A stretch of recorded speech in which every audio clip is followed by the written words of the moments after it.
Hello, hello, hello, hello. See if we go live. We are streaming 15 seconds ahead. I'm going to lower that just a little bit. That might be a little distracting. Hey, welcome everybody. We've got, let's see. The video is just about to pop over to the live. And there it is. Do I have audio?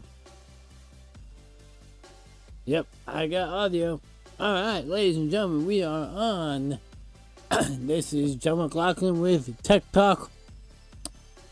What did I just say? This is John McLauchlan with JAmemories. We are live with Tech Talk. Thanks, Jeff. We have audio. It's been live. Yeah, it's live is subjective, isn't it? It's subjective to the point where, yes, the video's live, but I'm not live. I'm alive, but I'm not live on YouTube. So, yeah. Anyway, let me move my mouse mouse over here so I can control the chat. Get too many mice. I'm still looking for that perfect KVM to get going. Yes, it's been live. Yes, we've been live. I actually pushed live 30 minutes early, just so that I would know it was all working, up and running, and everything like that. So, yeah, we are doing good. And then, and yes, audio is good. Thank you for that. So, what are we doing today? I don't know if you had an opportunity to follow along, but Blackmagic made an announcement today. They came out with new hardware, both switchers and with a couple new cameras. So we will be discussing some of that. We will be discussing some of the things that we're doing here in JA Memories, as well as some of the projects I've been working on at work. So we've got a big show tonight. If you want to comment, ask questions, then leave them in the chat. I will be happy to answer them. I am having to do the chat through the H2R graphics, so the chat may be a little behind, but I will get to your comments and go that way. So Jeff says hello. Hello, Jeff. Thank you for joining us tonight. And then he's guys, I haven't watched yet about Blackmagic. Well, we will discuss it, go over some of the features, and I still recommend everybody go over to Blackmagic's YouTube channel and check out Gaddy's video on the new updates. It's extensive, and it's exciting to see what they're doing over there at Blackmagic, because they are listening to they're listening to their audience and stuff like that.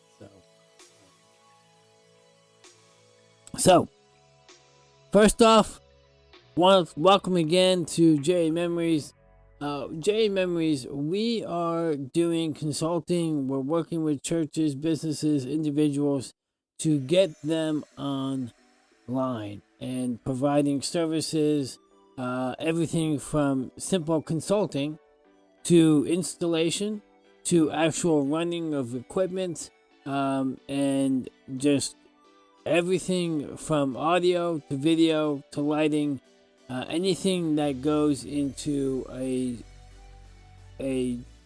production, and that production could be simply, a church service, to a major concert, to a play, or whatever it is. We will work with you, figure out what your budget is, figure out what you want, and do that. So you can reach us at JAmemories.com. That is the website. You can email us at john at JAmemories.com, or you can leave a comment in any of my YouTube videos, and just let me know you want me to reach out, and you can go and get information as you need it. I've been doing broadcasts in some fashion for the last 20 plus years. So I was just sitting down with a vendor this afternoon with a project for the ministry, and going over and just discussing some of the things that I've done.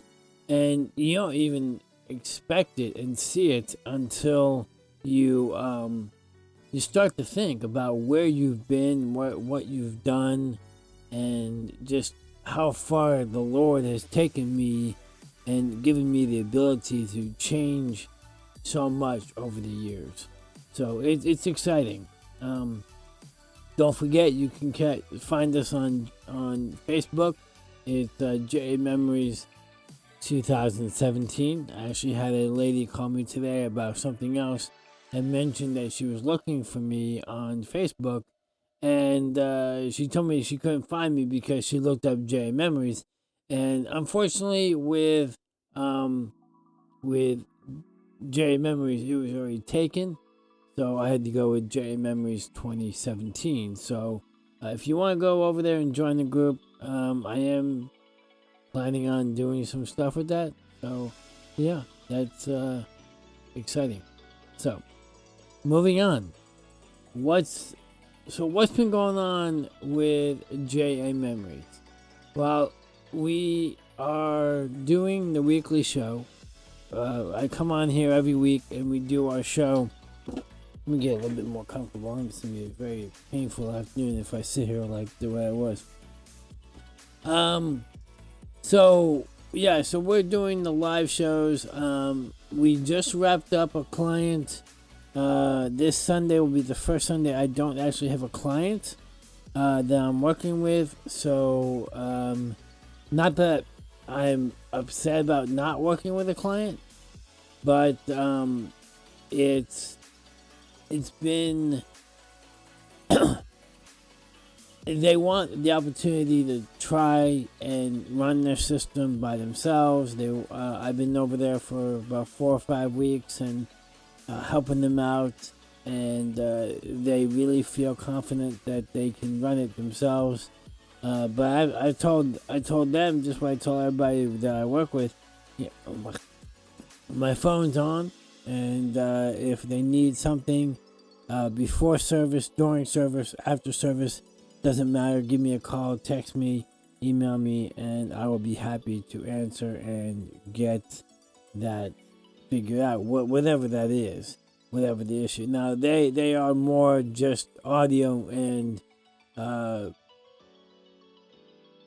PowerPoint usage stuff. So I don't anticipate having any video questions, but audio would be where the challenge would be for them. So, well, hopefully everything works out. Hopefully there'll be no problems. But if it does, we'll deal with it as it goes. So that's what's going on. I'm hoping to reach out to some of the other clients. I know that there's some talk about doing a new podcast, setting up a new podcast for a client, Spanish client. So that'll be fun. We've already got the hardware in place. We just need to get the software and the philosophy figured out behind that. And once that's all set up and done, and then I've got to wrap up a project. It's actually been a drawn out project. I did a photo shoot at a church back in January, and a couple of the shots didn't work out well for the application that he was doing. So I've got to go back out there and do a couple of retakes. But that's just the cost of doing business. Is on my end. I don't charge for retakes if it's a legitimate reason.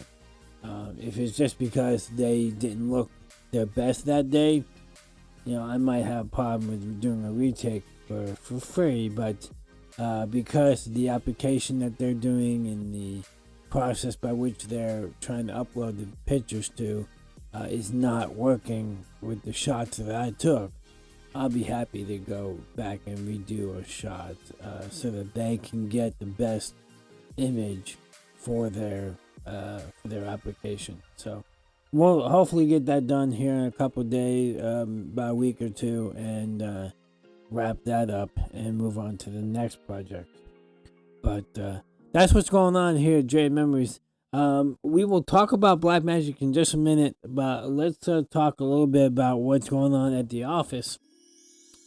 We had an opportunity to branch out and build some stuff for our online presence, build up an online presence bigger than what we currently have. So we are actually in the process of digitizing all of our old footage.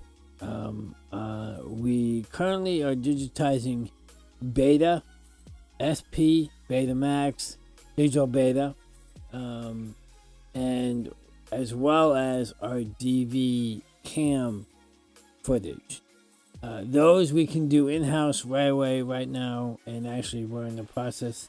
We've got 2 stations. No, I take that back. We've got 4 stations up and running. We want to have 6 to 8 stations up and running, running around the clock, digitizing content, so that we can then get it processed for the online platform.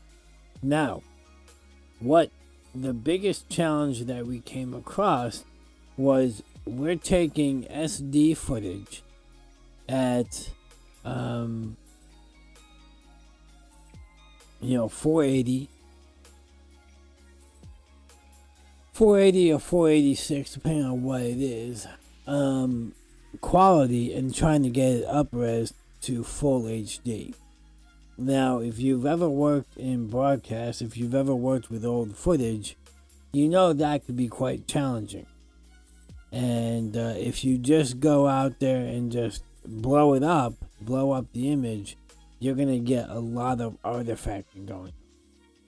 So now that we've got several of our tapes digitized, we've got several of our content created in the RAW format, we now need to up-res it to HD, and that's what I've been working on for the last 3 days, is figuring out the best possible way of getting it to HD. So things that we need to consider is, one, the way we capture.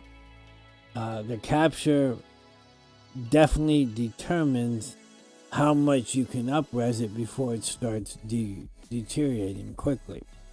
So after a couple of iterations of capture, we figured out that the best way to capture is if we capture it at ProRes HQ, high quality. So ProRes is an Apple codec, but it's a lossy codec that you don't lose degradation when you ingest it. So you get the most information, and HQ is the highest quality of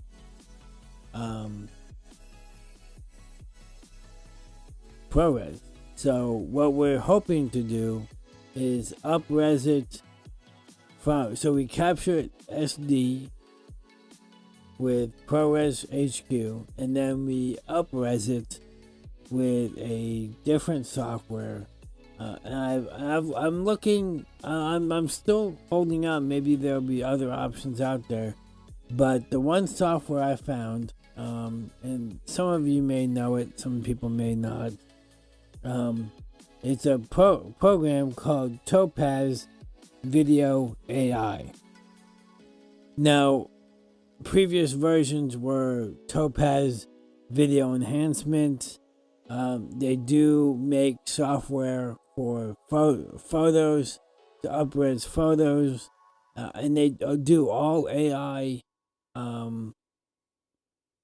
They do use all AI to create that enhancement. So you're not having to guess and do a bunch of guesswork to get the best quality out there. And I'm rendering a couple of videos, and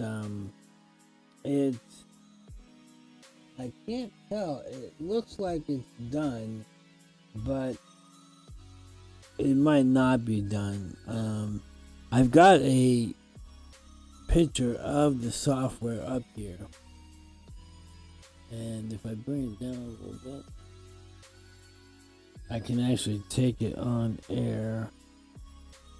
Let me see, can I do this? Yeah, so this is the software that I'm using. Basically, you ingest your footage, and then you are able to pick your preset. And so I'm taking a 720 by 480 image at pixel rate of 0.91 or 29 frames per second, and I'm going to output it to full HD, which is 1080. So I'm up-resing that image 4 times. So I'm blowing it up 4 times, and it definitely is one of the options of, are we able to get that quality back and get the image full res. And it's not as easy as you think, because if you do it wrong, you actually will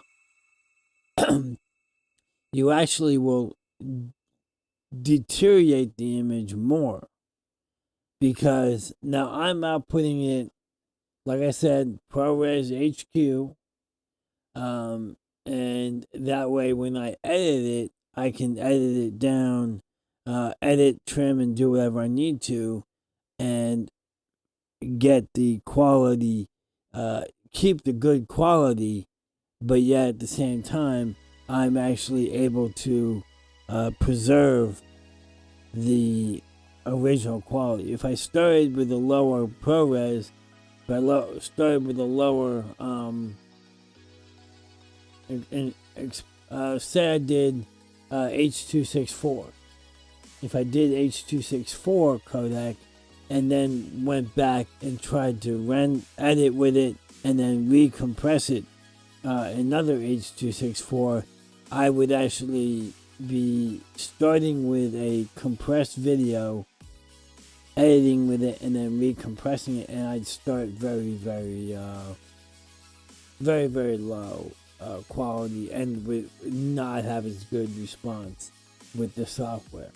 Another issue you run into, and I have it turned on here on the interlaced, is when you deal with old footage, especially DV image, a lot of it was captured interlaced. So you tend to have banding, and you want to blend those fields together. Sometimes it does get a little blurry, a little bit more blurry. But one thing you have to keep in mind when you're dealing with this old footage is you have to realize it is old footage. And sometimes there's not much you can do to get away from the fact that you're dealing with old footage. So yeah, that's just the way it is. So let me go here.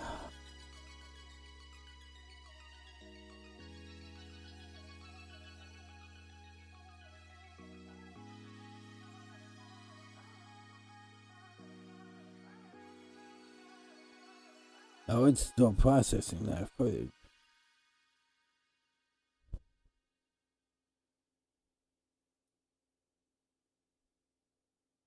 Wow. Well, it is what it is. It's still processing the footage because it's converting it over to the H.26, the ProRes HQ files. So yeah, it's a large file we're dealing with. So I'm gonna let that sit in the background and do that. So that's kind of the things that we've been working on here.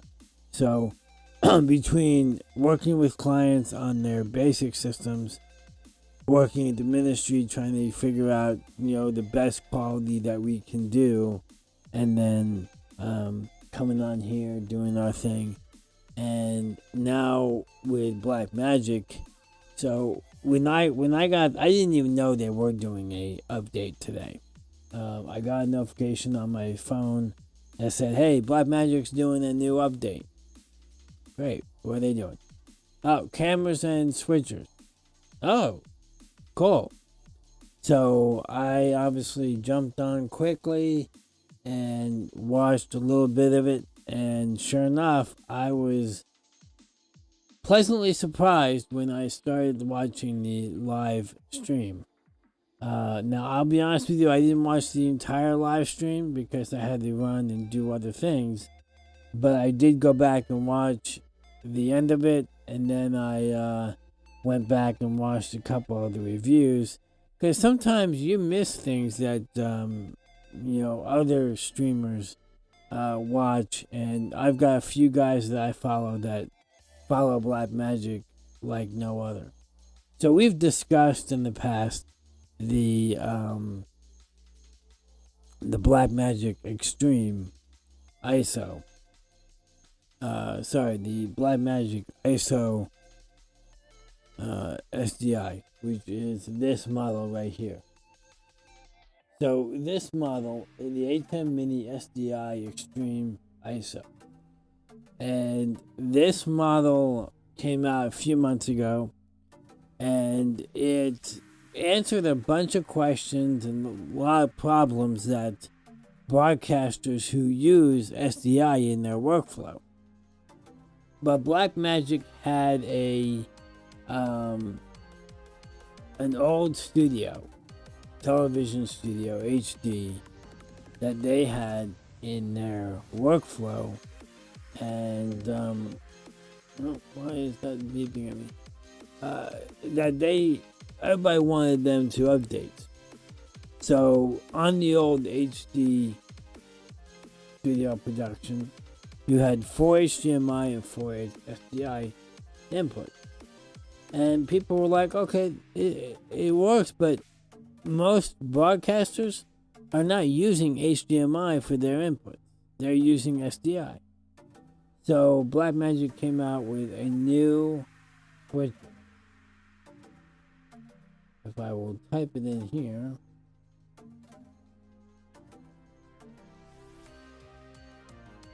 Oh, let me see if I can find it. If I spell it right, it'll work.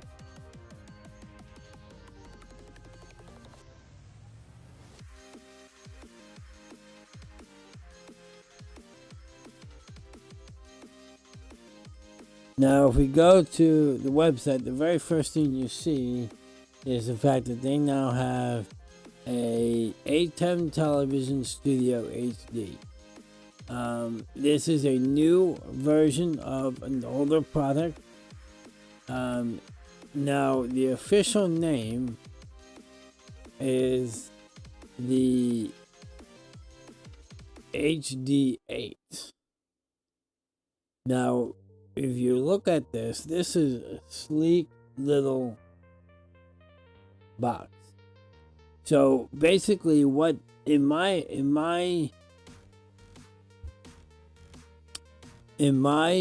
image of what I've been reviewing and what I've seen, basically what they took the Extreme, took the entire engine of the Extreme, and combined that engine with the A10 Television Studio, because they have it is a true broadcast switcher. You got all the original functions. You got the T-bar that all major broadcasters want. It's very light, and you got all your buttons. They got a new audio interface right there on the switcher. And this is where the A10 shines. One of the challenge of the A10 Mini line is truly controlling your camera, and how many outputs and how many inputs and how many connections you get. While being a full functioning switcher, they added a lot of connectors. Starting over here, you got reference in and out for your sync. You've got time code in and out. You can do an internal generator or an external generator. Now, for those who work in audio, they have now a MADI in and a MADI out. MADI is basically a digital audio talking environment. So if you work in audio and you use MADI, you actually can bring up to 32 channels of audio into the ATEM. And we'll talk about why that would be big there. You also have an Ethernet port switch in here that you basically can, instead of just having one in, you now have one in and three out, where you can connect other things in place. You also have two USB-Cs, which we'll talk about in a little bit. You have 8 SDI inputs, and this is where it gets fun. You actually have 8 SDI outputs, program outputs. Now, the reason they did this is because they wanted everything contained.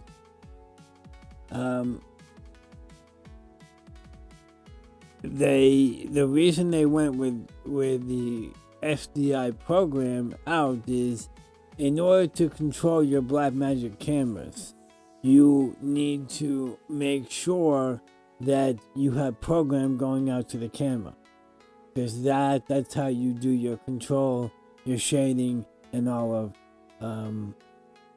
of that. Wish they had more HDMI instead of full SDI. Yes, so if you are doing HDMI as your backbone, this would not be your switcher, because this is designed around the SDI interface. And one of the things about SDI compared to HDMI is SDI takes up a less footprint on the back panel. In order to get all 8, get everything in HDMI would take a lot more real estate and make the switcher that much bigger. So that's one reason why they go that route. Could it be done? I'm sure it could, but the majority of their clients are going the route of full SDI, and a lot of the clients who are using the HDMIs are figuring out, because of the limitations of how long you can run HDMI, they're finding that they're converting their HDMI workflows into an SDI workflow, and then that's making it possible for them to then go down the road of, now I gotta buy a bunch of converters, I gotta buy this, and it makes a big clunk. This solves that problem. So the SDI workflow is actually, because you can go 250 feet without any signal degradation on a SDI signal. So it saves a lot of space and using an SDI workflow. That's why Blackmagic went that route on this switch. But they also have HDMI switchers, so this just was not for that type of thing. Now they also have SDI aux outputs. So the 8 program outputs are just program. That's not, you're not going to be able to do a different output on those. They're 8 dedicated program outputs, and they're designed to go for the camera, that you can control the cameras. And then you have 2 aux outputs. That's where you can route anything to those 2 outputs. They even included an option to route your multi-view to one of your outputs. You have a program output. Program, again, is dedicated program. And then they have an SDI multi-view and an HDMI multi-view. So you don't have to spend the money on SDI monitor. You can take HDMI out. And on the other option, you don't have to have a converter to convert that SDI back to HDMI if you're buying a standard television for your multi-view. So that's why they did that. They also included 2 separate audio outputs. This says 4, but this is a stereo pair, and this is a stereo pair. This is a control room out and a studio. I think they call it studio audio, which basically means you can, out of the 32 channels you get with the board, and then the 32 channels that you can bring in through MADI, you can route whatever you want to any. You can basically create a mix, 2 separate mixes, which, they say studio and control room, but you can use that for whatever you want. I mean, the options are limitless. And I'm sure a lot of people will find other uses for that besides just studio and control room. They also include the hi-fi RCA audio input, which in their mind allows you to link up a laptop and any device that uses RCA and basically have an audio embedded into the stream. And then you have your 2 standard XLR audio inputs. And these can be mic, line. It has phantom power options in there. So you're not just limited to these are line level or these are just mic level. You have true quality XLRs to plug whatever you want. Another mixer in there, and if you're not doing it through the board that way. So, and then they have a standard broadcast 5-pin talkback headset. So, a lot of options here for what you can do. But the fun thing is, they have 2 different options. They have the HD8 and then the HD8 ISO. Well, why would you have 2 options? Well, like I said, they basically took the engine from the A10 Mini and put it into the A10 Television Studio HD. So that means the recording that you do, you can do that. Jeff says, do you like the 2 mic inputs? Yes. And I love the fact that it's mic or line level. And you also have phantom power you can add to that as well. So it does make it a lot more flexible. Having it that way. So these switchers basically have the same engine that has the ATEM Mini line has. The recording HyperDecks, the streaming engine, and if you go with the ISO model, you now have a full functioning switcher. Still 8 inputs. Still limited down to the 8 inputs. But you now have the full function of all of the other streaming options. And I actually like when I can record to the ISO, I like being able to edit in post off of the ISO because the Blackmagic file, and we've talked about that on the channel. I like that because it allows me to basically edit all of my content on the fly and do it really fast using the multi-camera, using the cut bus, and being able to shift my cuts left and right. It makes editing a lot smoother, having all of those files independent on one drive. And maybe I'll go back over that sometime. I'll show you guys another editing function. Now, one thing I have not talked about that is built onto these SDI inputs. If you work with an ATEM Mini, you know that you basically can plug whatever you want into it and it will work.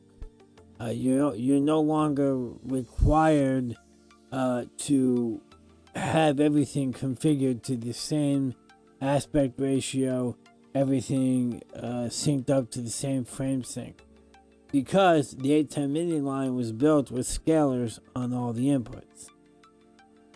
Well, they finally have put that into their switcher line. Now, I don't know, I have not looked up the Constellation line, but they have put that into this Television Studio HD models. They have put scalers on every input. So if you've got a computer you need to hook into, if you have a camera running at 720, you've got a camera running at 1080p, you got a 4K camera, you can plug all of them in and they all should work. Now, I have not seen this in person. This was just announced today. So when I head to NAB in Vegas in the middle of April, I will be touching this switcher. I will get my hands on this switcher and actually look and get the feel for it. Because if this works the way it works, when I build my own studio truck, studio whatever I build, this is the switcher I would like to put in there. It's small enough, but yet big enough for what I want. 8 inputs is more than enough, whether I go with 8 cameras, or if I go with 6 cameras, or even 4 cameras, and 2 computers, a graphics card, whatnot. 8 inputs is more than enough. I have 8 inputs with my ATEM Mini Extreme, and I don't fill it up. I've got 1 input left that I can use still. So that is one of the things. So this in a production studio, I'm toying with the idea of going. I'm actually looking at doing something for can't think for a second. Blackmagic will come out with something right before you build your trailer, or right after. That's better, likely after. Actually, believe it or not, Blackmagic has been pretty good about coming out with stuff right before I get ready to move on something. So I've been surprisingly happy with the timing, simply because of the fact that they are they stay ahead of the curve. Some people will hold out and buy stuff late, but obviously at the price point that these are, I can't really justify going out and spending the money at this moment. But I actually am thinking about building a trailer. I've already priced it out. I've already talked with a couple of vendors who do that kind of thing, and it is pricey, but it is possible to do. And I feel more confident building a studio trailer than building an actual studio, because instead of making the clients come to me, I can go to the clients and with the right amount of cable, almost go anywhere. And I'm going to show you guys the new cameras and a new feature that allows us to use even simpler cabling. So that is the switchers, and there's a lot more on the switchers. That is the switchers, and there's a lot more on the switchers, a lot more on the stuff that's there. All of this is their typical. They've got 2 downstream keys. Looks like they've got a full graphic interface, and a lot of the same stuff that's already built into their switchers. Let me take that off.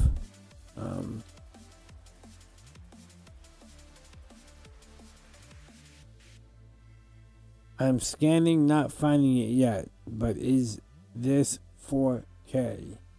No, it's 3G SDI.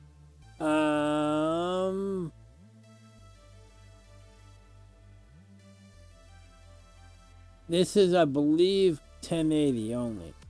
And I did say it could take 4K. It cannot take 4K.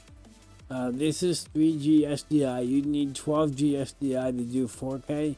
So this is still just SDI. HD SDI. So no 4K yet. But you gotta remember something. This is also designed around streaming options. So you are going with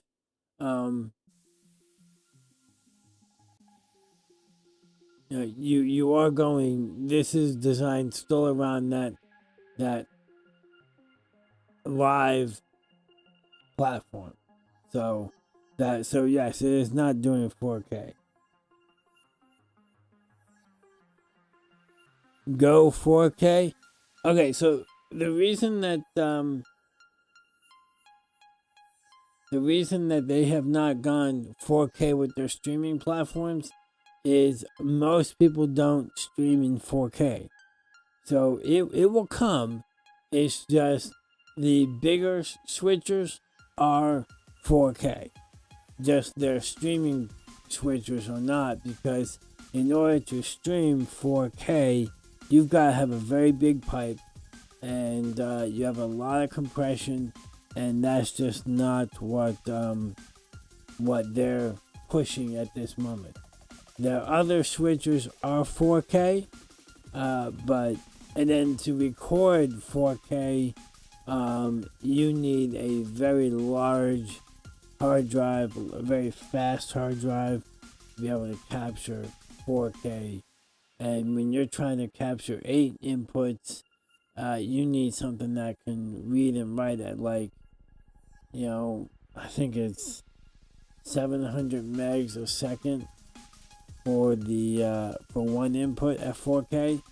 So you're talking, almost 6 gigs a second to be able to record 4K.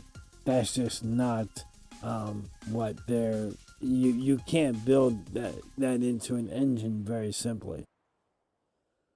I watch a lot of guys who shoot video and produce in 4K but can't stream because it's not in the budget at all for full studios. So in order to stream 4K, you have to have the whole entire backbone has to be 4K. So you may start, when I say backbone, I mean the switcher, the router, the hyperdecks, and everything else that goes into a studio build. And you can record on a 4K camera, and that's all you do. Is you just grab your camera, you put a card in it, you record, and then you drag that footage off and put it into a computer, edit, and output 4K content. But you're not having to have the backbone to stream that 4K. And then the other side of things, I just mentioned it, is being able to stream 4K. You have to have a very big pipe. So you have to have that.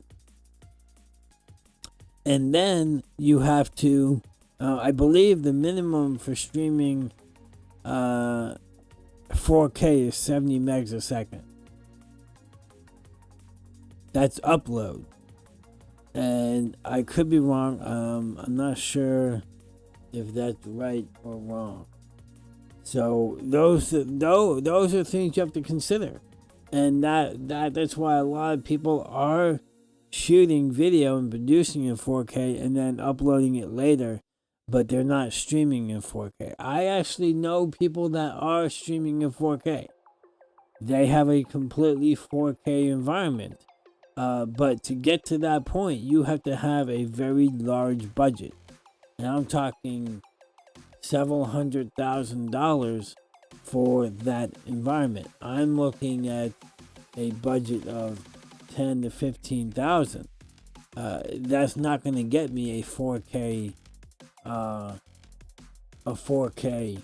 studio. Would it be nice? Sure, it would be excellent, but that's just not feasible. So that is what it is. So what else? So you get the full audio interface. You get a 6-band EQ. You also get camera control right there on the switcher. This is nice. You actually get full, and if you have the right lenses, you can use the zoom and focus right there. On the new ones, they're not the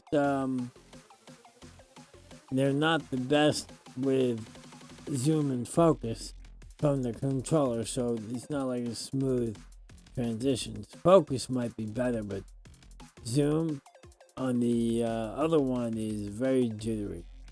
Well, with what they have, the multi-view, of course, and then of course you have your live streaming. You can live stream almost anywhere, and you can tether your phone to it and stream straight from your phone.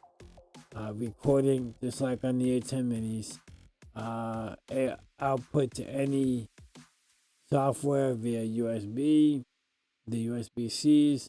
Again, that's one of the reasons you have two USBs, is so that you can physically get one recording and one outputting through a web to do Zoom calls and things like that. And then this is a lot into the thing. So one other thing, and so this right here, this little box right here, Blackmagic Studio Camera 6K Pro is a new item. On the camera, you scroll down, you now have 4K, the 4K Pro 2 that came out a couple months ago. I think this came out a couple weeks ago.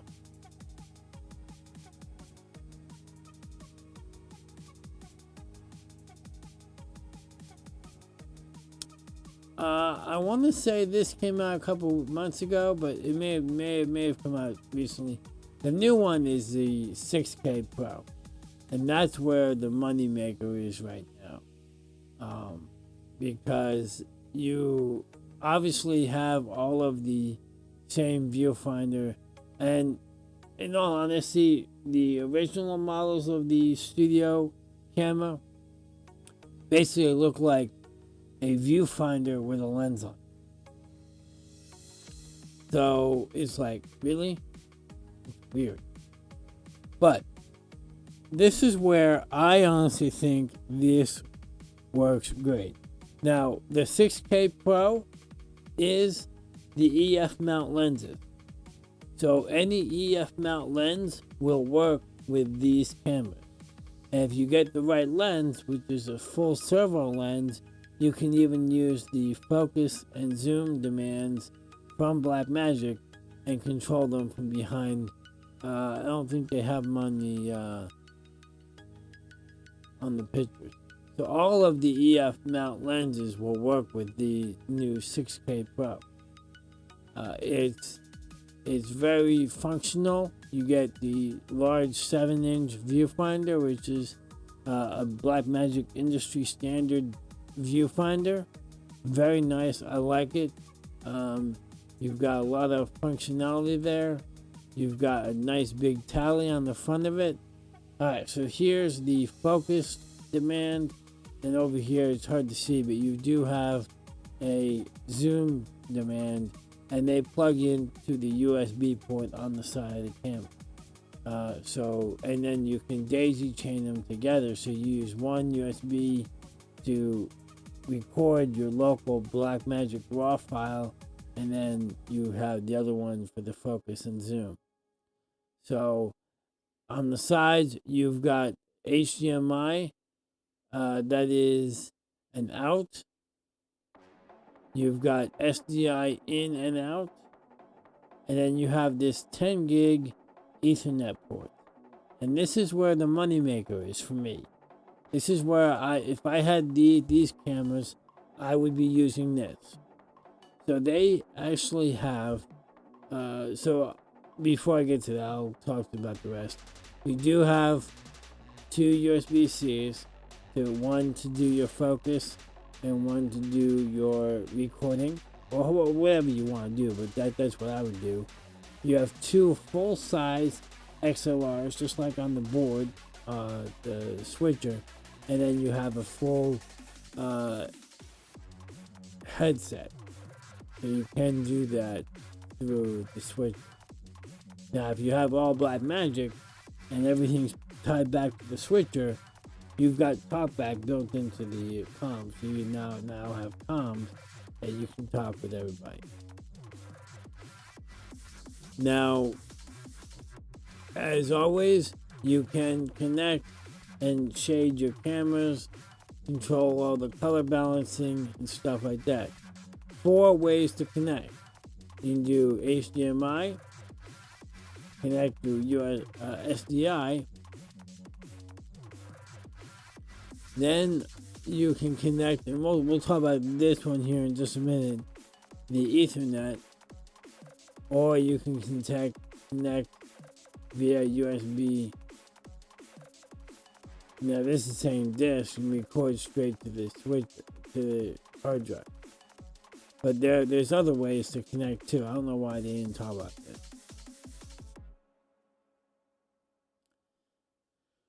So they now make a live streaming remote global connection.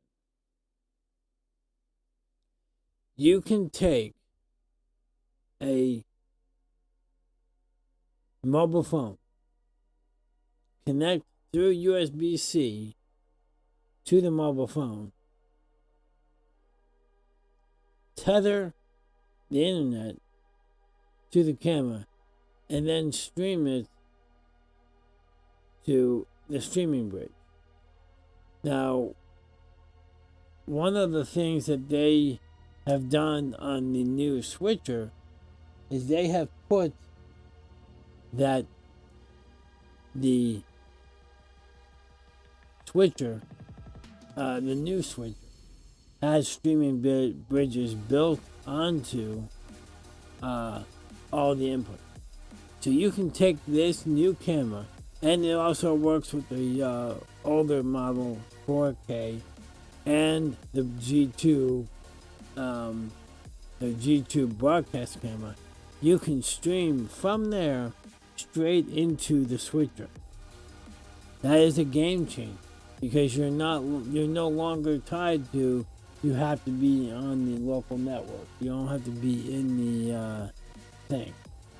What is Jeff saying right here? Wish I had Ethernet connection on my 6K pocket cinema camera. That would be sweet. Then I'd care less about HDMI or SDI. True, but with like you said earlier, everything comes, the upgrades and expansions, and things like that. So yes, I mean, I understand where you're coming from, and it would be nice to be able to have that, but unfortunately it wasn't available back when they had that original model. So this is the upgrade to that model that you actually have. And of course you have camera raw footage, microphones built in, everything else. But the one thing that I want to talk about, they have built-in ND filters. They support the 3D LUTs, which is all of the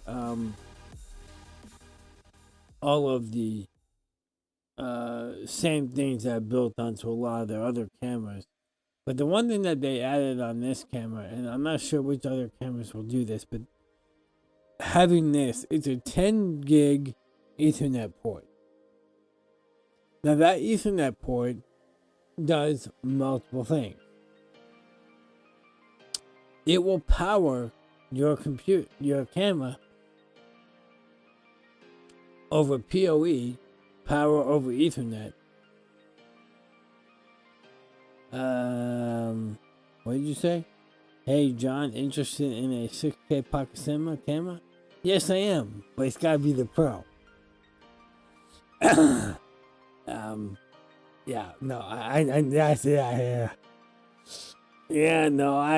actually am on. This model is, if I bought a camera, it would be this one here. But doing the Ethernet, you provide power to the camera with your PoE. Now you can power it through DC power, just like any normal camera. But I'm gonna show you guys just how awesome this is. Doing PoE, you run one camera or one cable, and it has to be a Cat 6 cable. But you run Cat 6 cable, you now have power. But that's not where it ends. You actually, with alright, so, sorry, this is the focus and zoom control. We'll come back to that. This right here, Blackmagic Studio Converter, with a 10 gig Ethernet port on the back end of the control. You now have this little box that has all of your inputs and outputs. Okay. Everything comes here. And with this PoE out right here, you run one Cat 6 cable and you get all of these features. You get power, time code, reference, talkback tally, camera control, return program feed, and camera feed, all coming down this one cable. So, not only are you powering the camera, you're getting all of your cables. This is basically the same thing as their fiber converter. But Cat 6 cable is cheaper than fiber cable.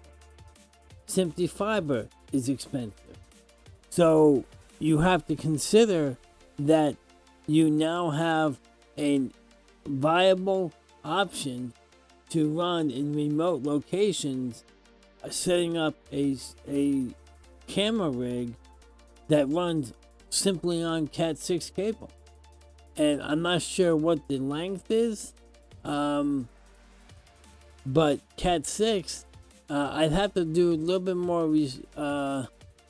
more research on how far you can run on the fiber, because they say that's the same benefit of simply fiber, but the standard 10G copper Ethernet cable is much lower cost. And I'll guarantee that 100-foot cable at simply fiber can run you upwards of $1,000. So having a Cat 6, 100 feet is a lot cheaper. So, and then, so I'm excited. I need to do some research, maybe get in touch with Blackmagic and find out how long that cable can be. Because you think about Cat 6, that can run upwards of thousands of feet. But does it lose degradation over those lengths? And I'm not sure, it's not in the documentation how far you can go, because that is the option. You know, you buy this, you buy the camera, you buy the converter, You buy a spool of Cat 6 and you can go in almost anywhere and run your production. And if you're truly not able to, so the cost, what is the cost? The 6K Pro is $24.95. Okay, with the right lens, you're gonna get a 245 focus demand, 245 zoom demand, and then you're gonna get $1,000, $995 for your converter. So you're looking at let's be safe and just say $5,000. You're gonna get a complete studio setup, a complete camera for $5,000.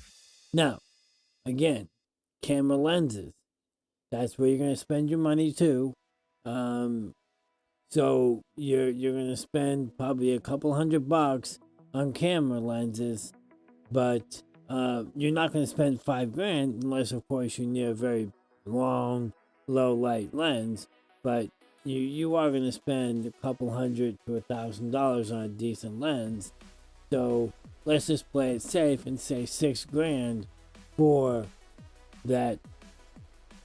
So you got $5,000 of accessories here, and then your $1,000 for a lens.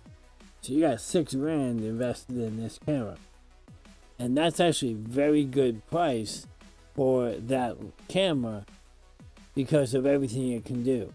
Now you can stream straight from this camera. We saw that you can stream to Blackmagic equipment. It can stream to any RMPT stream, which gives you the option of having that functionality. You can control the ND filters.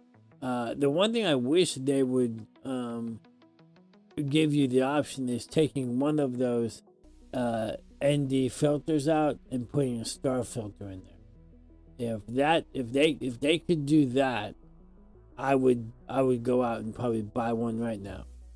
Not really, because I don't have $2,400, but still, that's how much I like the idea, because you can remotely control the ND filters. So take one of the ND filters out, put a star filter in, and you're good to go. A lot of other ones have done that. PoE would be great, everything with one cord. Exactly. So that is Blackmagic's big update. They had those two cameras, the switchers, but they also had, they snuck something else in, and I'm not really sure where it is. I don't know if it's would be with the ATEM switcher stuff. Yeah, right here. This little thing. And this is designed around doing everything inside the ATEM mini environment. The ATEM microphone converter, they have a different model for SDI to embed audio into SDI, but this basically changes mic or line into MADI and puts it into the switcher environment. Basically doing the same thing. It's an embedder to embed it into the MIDI, and then you take the MIDI out and put that back into the switcher. The nice thing is you can daisy chain these up to 64 channels. I don't know why they allow you to do that up to 64 channels when they only allow you to input 32, but that's what they said. So you can, so if you want to start embedding your audio into this switcher, and if this is your entire world, then it makes sense that you would do this. Then you would basically XLR, full XLR.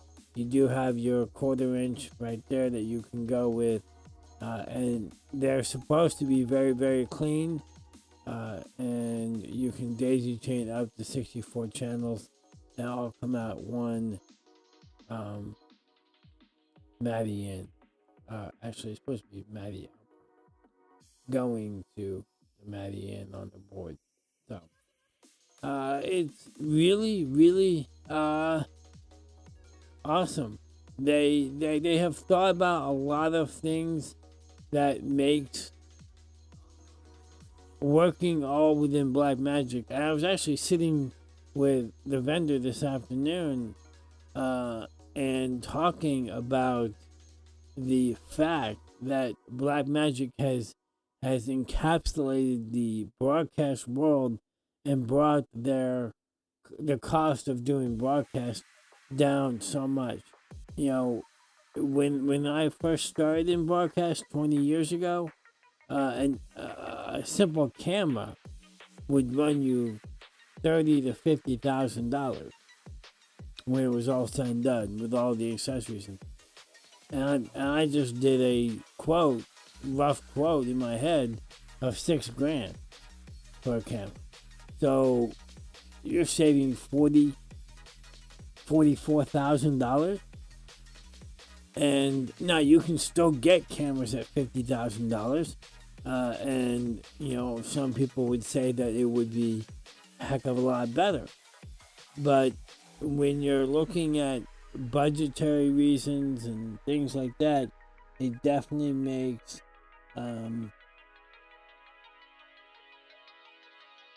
that would definitely be an option.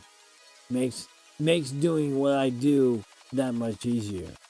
So and that's, at the end of the day, that's the full gamut of what I do. This is why I do. This is why I follow stuff that would make things easy. Because, even if I can't get this, I need to know what's out there so that when someone says, hey, we want a completely integrated switcher, we want to be able to get things done and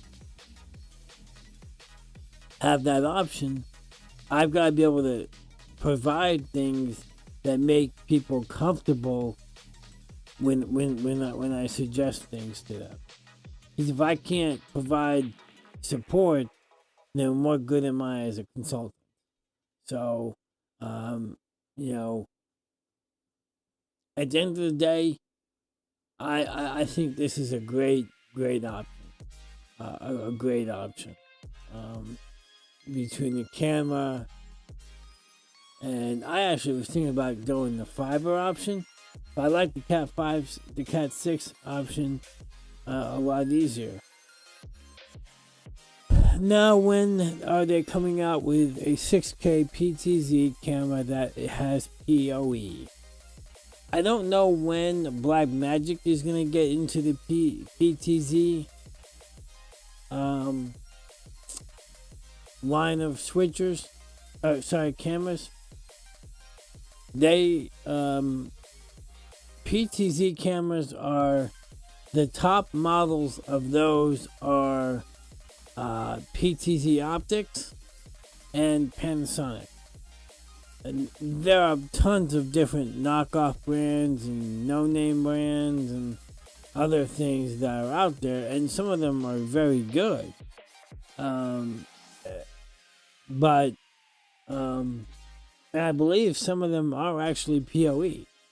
Actually, in fact, a lot of them are PoE because that's one of the benefits of using PoE. PTZ Optics actually has a camera that runs strictly off Cat 6. I think Bluebird also has a PTZ that runs strictly off Cat 6. So you're running your data, your video, and your power off of that Cat 6 cable. But at the end of the day, is Black Magic going to get into the PTZ world? I don't know. Some people have tossed the idea with them. I do know that they have built into their protocols the ability to control PTZ cameras, both the camera itself and camera heads.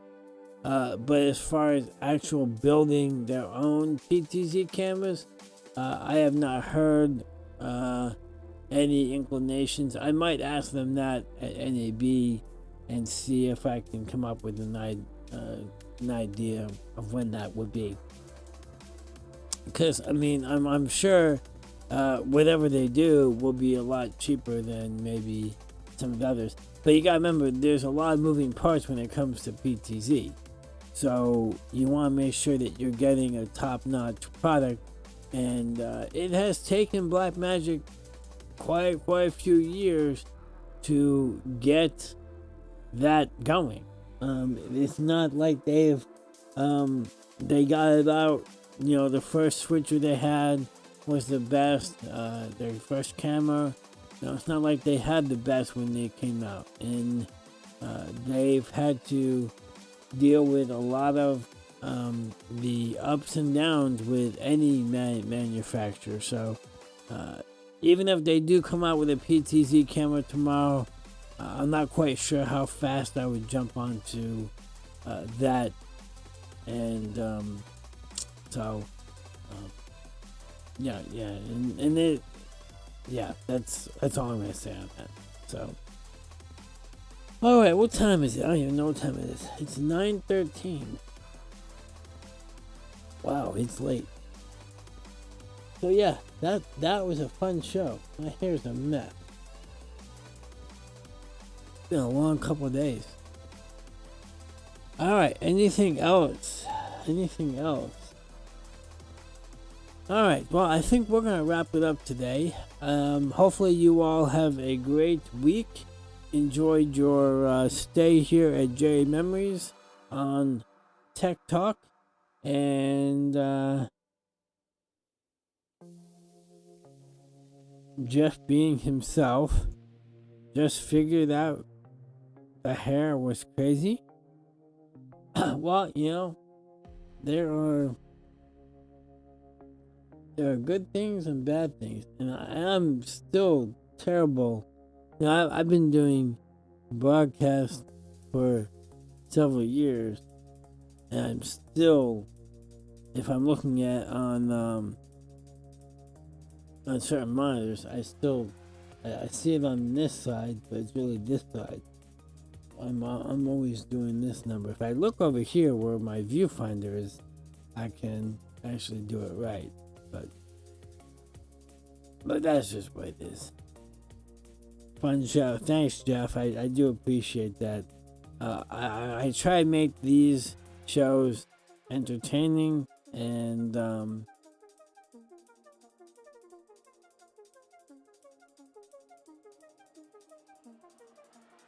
some of us are better behind the camera mic than in front. You know, for a long time, that was me. And I still shine behind the camera. I still do top-notch work behind the camera. But, you know, when God says jump in front of the camera, you gotta listen to the Lord. So that's why I'm now in front of the camera. And you learn. You have your ups and downs. You have your fun. You enjoy yourself. And that's what this show's all about, is just talking about the new stuff, getting new products out there. And I would just love to get my hands on some of this equipment. And I know I'll be able to touch it and get my hands on it at NAB. But if I had to build, if I had to put on paper, and I probably should, I you know, God's word says, write out your plan and make it plain. So that's what I'm going to do this next week. I am going to put together a plan to build a HD streaming switcher camera trailer. There, I said it. I'm gonna do it. Now, I might bring it on there next week and show you guys the progress. Because, you know, if you don't have a plan, you don't know where to go. And sometimes when you have the plan written down, you can troubleshoot and work out the little details, and then figure out exactly all the little pieces, because one thing that you learn as you've done this a lot of times, and I've done this quite a few times, is that nothing is as simple as just doing it. So, okay. With all of that being said, I am going to head out. Next week's stream, your detailed plans. I can't guarantee I will have them done by next week, but I will have some stuff started. I actually have software that helps me build layouts and diagrams and wire diagrams and stuff. So I'll start sketching it out and show you what I've got. Yeah, it may take me a few weeks to get everything figured out, and then once I get everything nailed down, then I'll start putting in budgetary numbers and seeing that. Because ideally, I would run a 4-camera truck with it being with a 4-camera, but if I go with the ISO model of the switcher, I can save the money on the hyperdecks, so I don't need hyperdecks to record, though. But then I can capture 6K on the camera, edit with the Blackmagic H.264 files, upload the Blackmagic RAW files, and render out 6K quality product without actually editing with 6K. That would be awesome. And then my face would glow, right? Can you imagine seeing my face at 6K? I think that would be awesome. So awesome. Do I need to harass you this entire week? I can do that. Let's just put that on the DL there.